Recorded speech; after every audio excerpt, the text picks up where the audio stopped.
दो values one है, 1 and 1, और दो -1 and -1।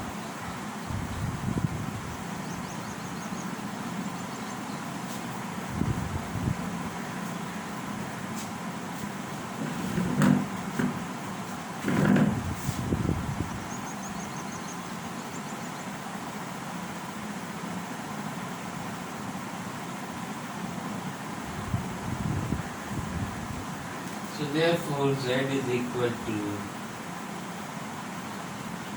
f1 y plus x plus x f2 y plus x, ये तो आपने लिख ली f1 1 के लिए, plus f3 y minus x plus x f4 y minus x, ये आपने लिख लिए -1 and -1 के लिए, and that will be the answer।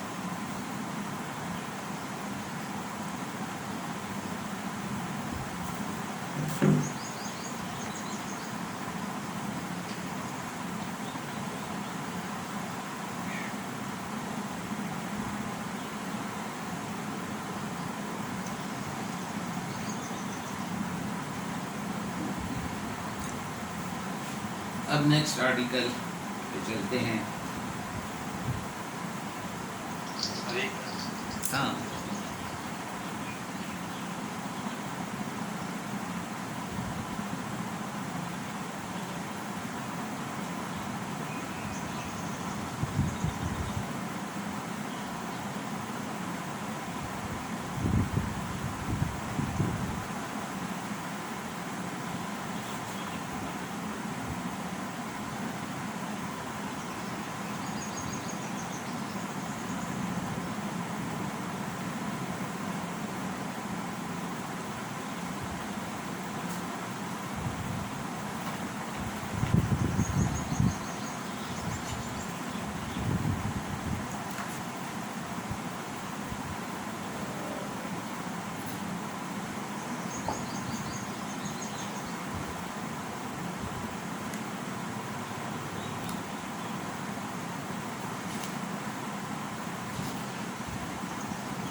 Laplace transformation.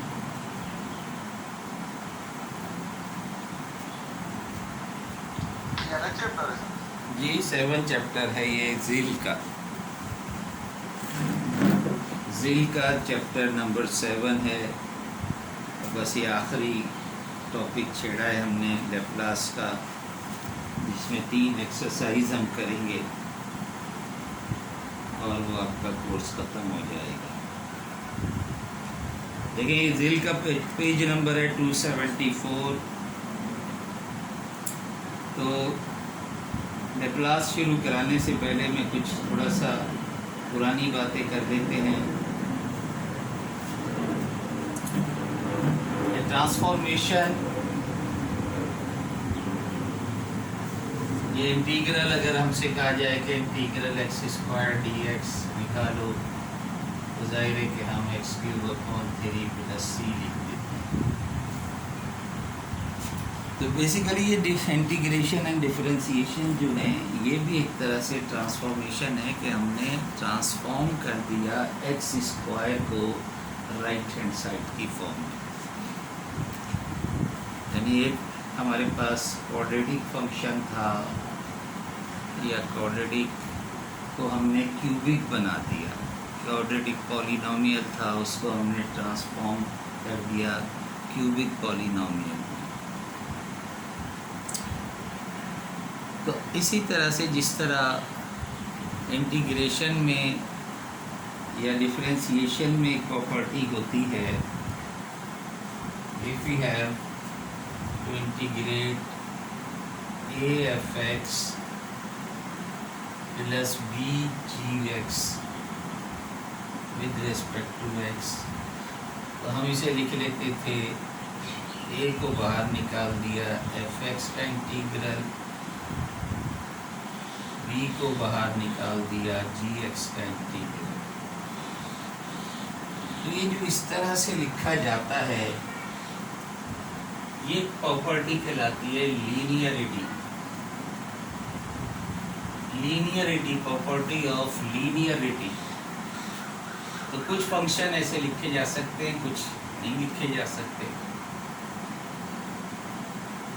आपने अलग अलग कर दिए ना, ऑपरेटर कह लो, ट्रांसफॉर्मेशन कह लो, हर एक पे अलग अलग लगा दिया, कांस्टेंट को बाहर निकाल दिया।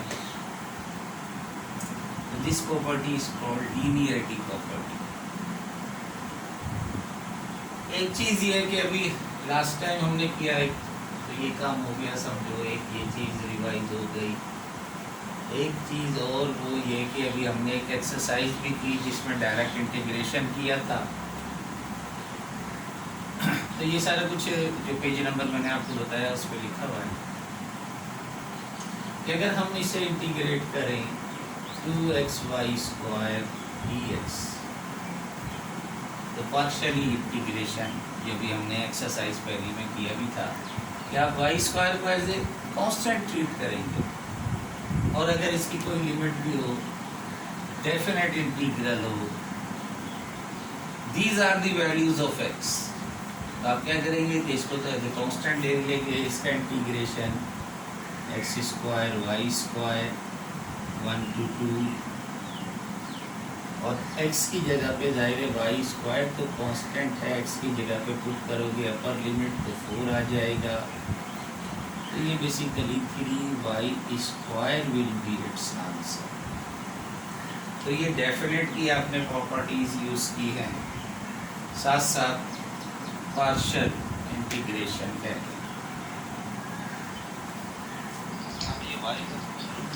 y is not a function of x, यानी जो भी हमने लिखा था z is a function of x, y multivariate है, तो y जो है वो भी वेरिएबल है। x is the variable, independent variable, y is also independent variable। Partial differentiation की एक एग्जाम्पल दी थी और पार्शियल डिफरेंशियल इक्वेशन अब हम ख़त्म कर चुके हैं, उसका इंटीग्रेशन की एक एक्सरसाइज की थी हमने 47.1 डायरेक्ट इंटीग्रेशन। उसको यही किया था कि x को इंटीग्रेट करना था तो y को कांस्टेंट रखा था, y को इंटीग्रेट करना था तो x को कांस्टेंट रखा था। अब एक चीज़ आती है इम्प्रॉपर इंटीग्रल। अब मुझे नहीं पता कि आप लोगों में से किस किस ने इम्प्रॉपर इंटीग्रल कैलकुलस में पढ़ाया गया या नहीं पढ़ाया गया। दो किस्म के इम्प्रॉपर इंटीग्रल होते हैं। एक तो वो होता है कि any one of the limit, जैसे लोअर लिमिट अपर लिमिट जो हमने लिखी है 1 और 2, इन दोनों में से कोई एक इन्फिनिटी हो। तो बेसिकली लैप्लास जो है वो लिमिट इन्फिनिटी पर ही है, वो एक केस है। तो दूसरा केस अब अगर पढ़ा है तो अच्छी बात है, नहीं पढ़ा तो अभी हमें फिर डिस्कस करने की ज़रूरत नहीं, क्योंकि हमें ज़रूरत है ये a to infinity f(x) dx। This is called improper integral, क्योंकि इसकी एक लिमिट जो है one of the limit is infinity. दोनों भी हो सकती है, लेकिन लैप्लास में हमें सिर्फ ये चाहिए। क्योंकि देखें जब इसे हम इंटीग्रेट करते हैं तो आपकी इस बुक जिल में तो b लिया गया है, तो ये हम लिखते हैं लिमिटिंग पॉइंट इसका, लिमिट x टेंड्स टू या m ले लेते हैं, m tends to infinity. m is a very large number which tends to infinity। जैसे हमने h के लिए थे कैलकुलस, तो ज़ाहिर है जब मैं पढ़ाता हूँ तो h और के h tends to zero, a very small number. लेकिन m चूँकि एक मैक्सिमम नंबर के लिए सिंबल यूज़ होता है, तो इम्प्रॉपर में ज़्यादातर बुक्स जो है वो m यूज़ करती हैं। जिल में इसने b यूज़ किया है, तो सिंबल है कोई भी यूज़ कर लो। तो m टेंस टू इन्फिनिटी, तो यहाँ पर इन्फिनिटी की बजाय हम m लिख देते हैं, a टू m, और फिर इसे इंटीग्रेट करते हैं आम तरीके से, और फिर अपर एंड लोअर लिमिट इसी तरह से लिख दी जाती है। तो ये मैं बाकायदा सेंटेंस लिखवा दूँ यहाँ पर बुक से ही।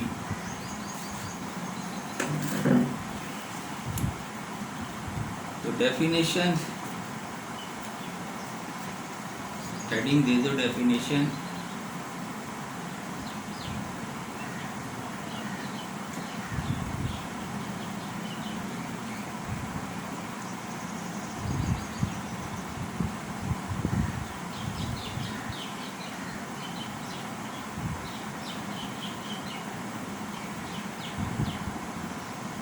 इंटीग्रल 0 to infinity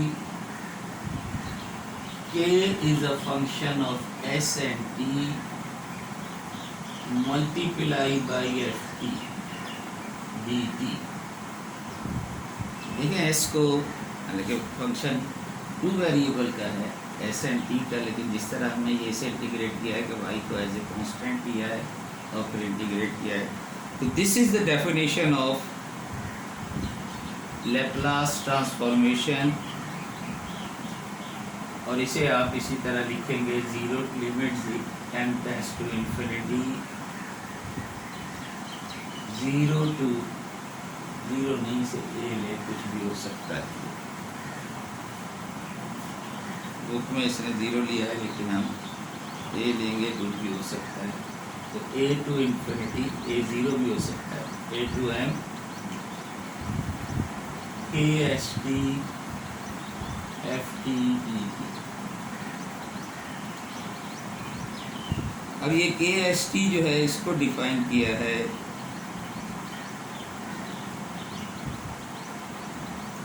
बाद में देखेंगे डेफिनेशन इसकी। इससे आगे लिख लो, ये इंटीग्रेशन के बाद लिख लो,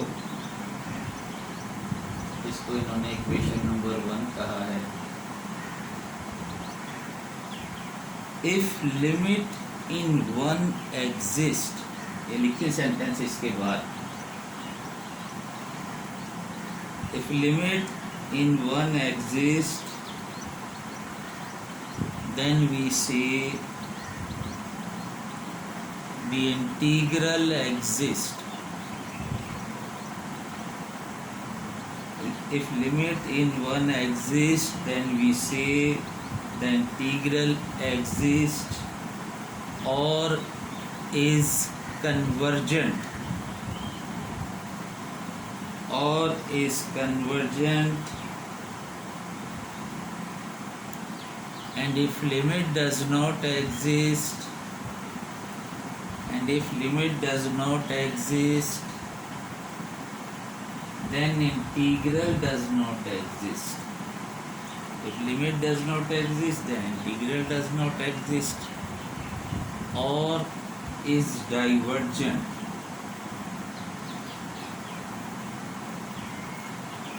or is divergent।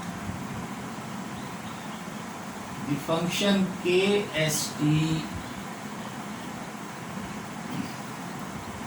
the function kst in one is called kernel।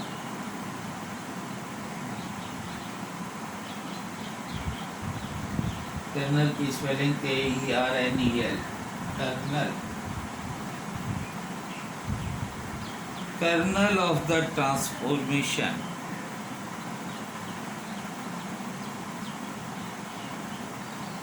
The function kst is called kernel of the transformation, and we take kst, ये फिक्स वैल्यू है, e raised to power minus st, e raised to power minus st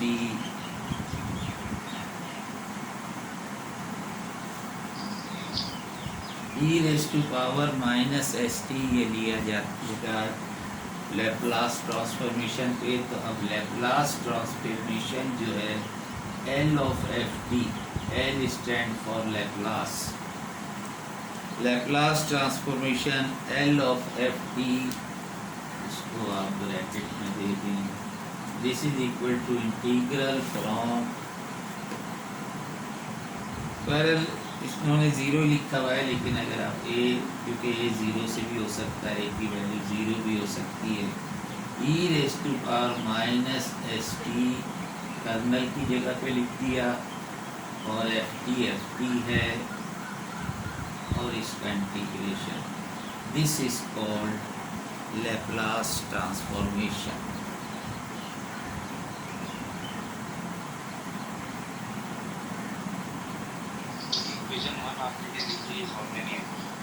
equation one मैंने यही कहा है कि जब आपके पास improper integral होता है तो आप इसे लिमिट के तौर पे लेते हो, इन्फिनिटी को आपने यहाँ रिप्लेस कर दिया, now this become proper integral, क्योंकि अब यहाँ इन्फिनिटी नहीं है, तो इन्फिनिटी को हम लिमिटिंग पे लेते हैं, क्योंकि इन्फिनिटी खुद कोई नंबर नहीं है। We consider m as a number and then we integrate। तो ये मैंने कहा था ये प्रॉपर इंटीग्रल है जो कि फर्स्ट ईयर में है, और जो ये पिछले जो मैं कैलकुलस पढ़ा रहा हूँ, लास्ट टाइम समर में ही पढ़ाया था और पिछले सेमेस्टर में ही पढ़ाया, तो ये प्रॉपर आपके कोर्स में है, लेकिन ये कि आप लोगों को पढ़ाया गया नहीं गया इसका तो मैं नहीं कुछ कह सकता। तो इम्प्रॉपर इंटीग्रल ये कोर्स में है, इसकी दो किस्म के इम्प्रॉपर इंटीग्रल होते हैं, एक तो यही कि लिमिट जिसमें इन्फिनिटी हो कोई सी भी दोनों में से या दोनों, दूसरा ये कि किसी पॉइंट पे फंक्शन इन्फिनिटी हो जाए इन बिटवीन दिस लिमिट, तो उसे भी हम सॉल्व करते हैं इस तरह से कि लिमिट लेते हैं, limit m tends to infinity. अब ये हमारे पास एक प्रॉपर इंटीग्रल है, प्रॉपर की तरह से इसे सॉल्व करेंगे, बाद में लिमिट पुट कर देंगे। तो ये इस वजह से हमने इसको इस फॉर्म में लिखा, और यहाँ के एस टी को अब हमने रिप्लेस कर दिया है e raise to power minus S t से। So this is the definition of Laplace transformation of any function of one variable t. अब इससे रिलेटेड हम सवालात करेंगे। तो एक्सरसाइज है 7.1।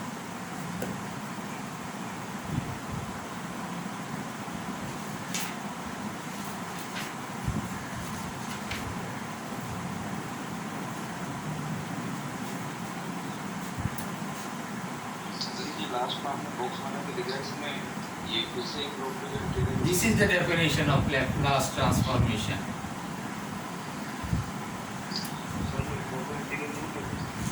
ये इम्प्रॉपर ही है ना, इन्फिनिटी लिखा हुआ है, तो जब हम सॉल्व करेंगे तो इसमें लिमिट लगा के सॉल्व करेंगे। अब देखिए एक्सरसाइज है 7.1।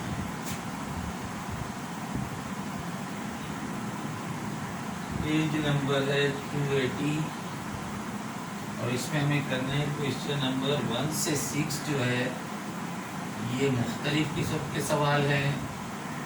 11 to 18 जो है ये मुख्तलिफ किस्म के सवाल हैं, और 19 to 32 ये मुख्तलिफ किस्म के सवाल हैं, इसलिए अलग अलग करके लिख दिया है। मसलन क्वेश्चन नंबर 1 जो है आपको करना यही है कि find Laplace transformation. Question number 1, find Laplace transformation of f T आपको गिवन होगा, जो कि यहाँ पीस वाइज फंक्शन के तौर पे गिवन है पहले सवाल में। F t is equal to -1 when 0 is less than और equal to t is less than 1, and this is equal to +1 when t is greater than or equal to 1।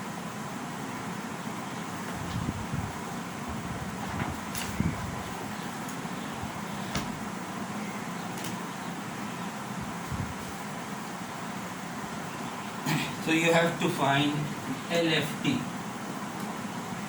अब आप देख रहे हैं कि पीस वाइज है, तो जो इंटरवल है 0 से इन्फिनिटी का उसे ब्रेक किया गया है, तो L of FT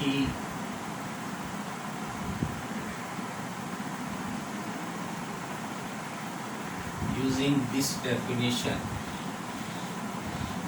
अब एक तो है 0 से 1 तक का इंटरवल, तो 0 to 1, और यहाँ पर e माइनस एस टी तो फिक्स है, ये तो आप हर इंटीग्रल में अपने पास से लिखोगे ही लिखोगे। एफ टी की वैल्यू अब हम रख रहे हैं इस इंटरवल में, एफ टी की वैल्यू जो है दैट इज -1, तो ये एफ टी की जगह -1 रख दिया डी टी, प्लस दूसरा इंटरवल जो है वो स्टार्ट हो रहा है 1 से इन्फिनिटी तक,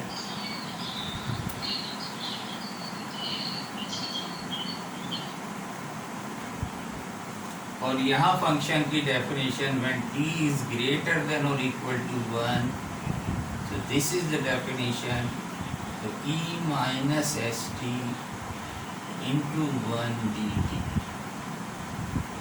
तो इस सवाल को हमने ब्रेक करके दो मुख्तलिफ इंटरवल में ब्रेक करके उनकी डेफिनेशन यूज़ करते हुए लिख लिया। अब ज़ाहिर मेन काम जो है वो इसे इंटीग्रेट करना है, तो यहाँ तो इम्प्रॉपर्टी नहीं है कि 0 से 1 तक है, this is not improper, this is proper integral, this is improper integral क्योंकि यहाँ पर इन्फिनिटी है। तो this can be written as, minus को बाहर निकाल दो, 0 से 1 e minus S t d t, but this is improper, तो यहाँ आप लिमिट लगाओगे, limit m tends to infinity, integral from 1 to m, infinity को रिप्लेस कर दोगे m से, e minus S t D, बस ये दोनों इंटीग्रल हम साथ साथ सॉल्व कर लेंगे।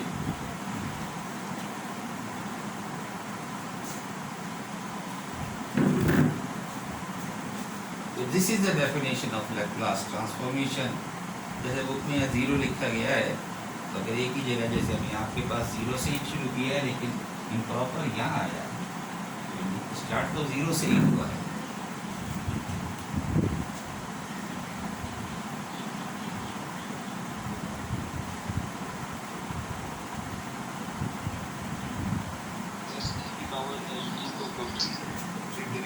जी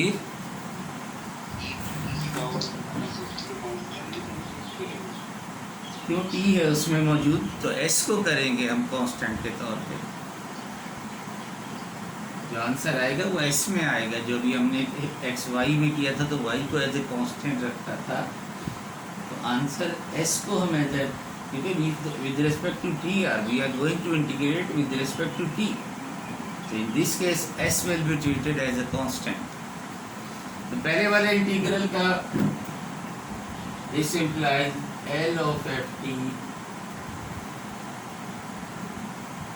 इज इक्वल टू माइनस है, जाहिर है इंटीग्रेट करोगे तो e raise to power minus S t, और माइनस एस टी का डेरिवेटिव आएगा माइनस एस, उससे डिवाइड कर दिया, 0 से 1 ये इसकी लिमिट, ये आ गया आपके पास पहले वाले का इंटीग्रल। इसी तरह से दूसरे वाले का integral,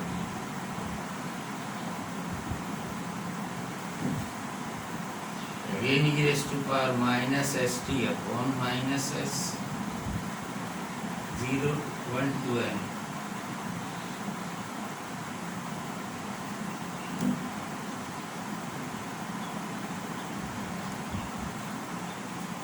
this is equal to, पहले अपर लिमिट रख दें, माइनस एस को भी बाहर निकाल दो तो 1 अपॉन एस हो जाएगा, वैल्यू तो डी की है ना। ई रेस टू पावर माइनस, पहले अपर लिमिट रख दी, माइनस एस, माइनस के साथ लोअर लिमिट रख दी, e raise to power 0।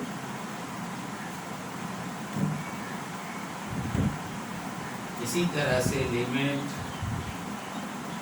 m tends to infinity,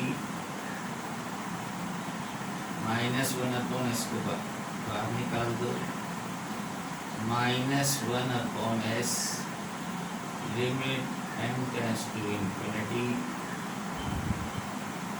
पहले अपर लिमिट लगाओगे तो ये आ जाएगा e raise to power -ms sm, then minus e raised to power minus s।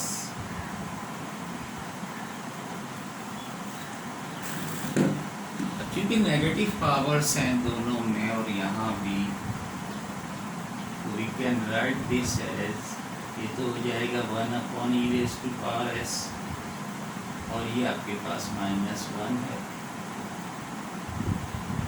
और यहाँ भी -1/s बाहर है।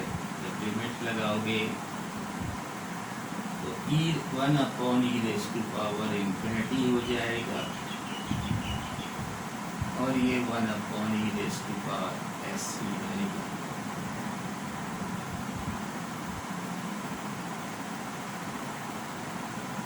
तो थ्रू आउट 1/s जी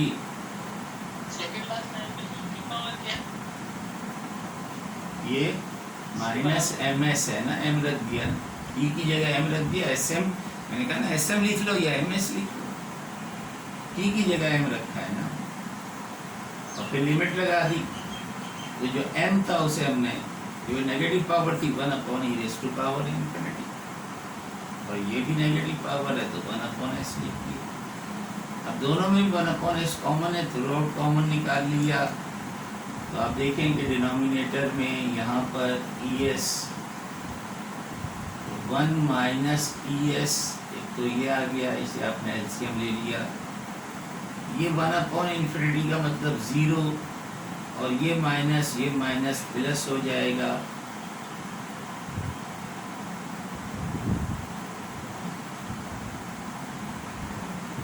ये माइनस प्लस हो जाएगा, और ES चूँकि डिनोमिनेटर में सिर्फ ES है, S तो हमने कॉमन निकाल दिया है, तो ये यहाँ पर सिर्फ आपके पास आएगा 1।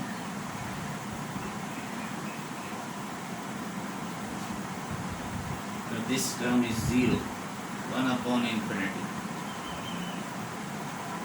तो आपके पास therefore this is the answer, L of ft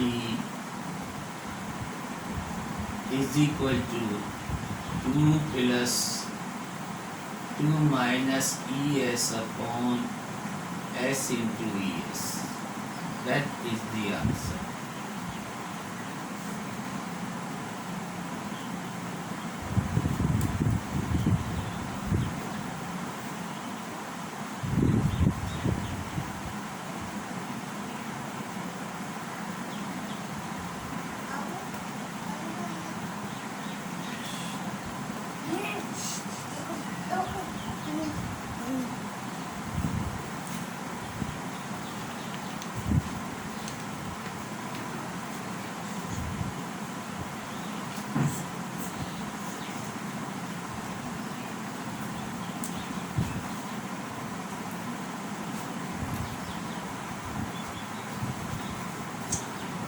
चलिए एक सवाल और इसमें का ट्राई कर लें। Let us try question number 5। ft is given sin t when 0 is less than or equal to t less than pi, and this is equal to 0 when t is greater than or equal to pi.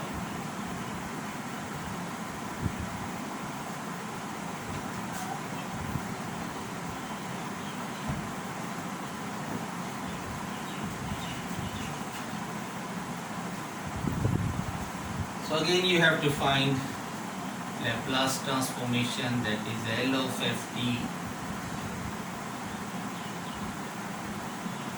तो 0 से पाई तक एक आपके पास integral आ गया,